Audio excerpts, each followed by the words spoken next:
صلاح الدین دمیرتاش افسروک بری پارتی دموکراتیک گلان HDP که سال 2016 و ترکیه گرتیه جبر گرینگیدان و شوپاندنا دوزا روژین کاباییش سپاسیا تورا مدیا روداب کرد. روژا یک شنبه خزمین روژین کاباییش لگرتیگاه ادرن سردان صلاح الدین دمیرتاش کردن.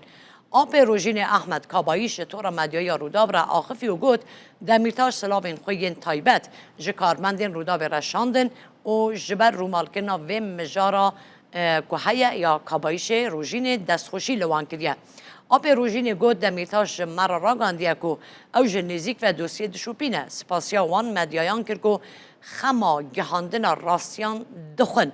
روژین کاباییش خوندکار زانینگه ها وانه و خلق آمده بود. روژا 27 ایلون 2024 وندا بود. پشتی 18 روژان جلگرین روژا 15 جوتما 2024 در میوه 24 کیلومتران دوری بشان نافخه لبراوین گولا وانه لگند ملاقاسم هاتن دیتن. جوی دمی حتی نها مالبات روژین و پارزرین و تیکست کن که کچاوان به بویرک آسایی نمیریه بلکه حاتیه کشتن و گمان نوانجی لعوای مرناوی هیه. گمان لسر دوزا روژین و دمی زیده تر بون که لگوری راپورتا داوگی یا پزشکی داده شوپا DNA یا دو میران لسر دو جهن لاش روژین کاباییش هاتن دیتن.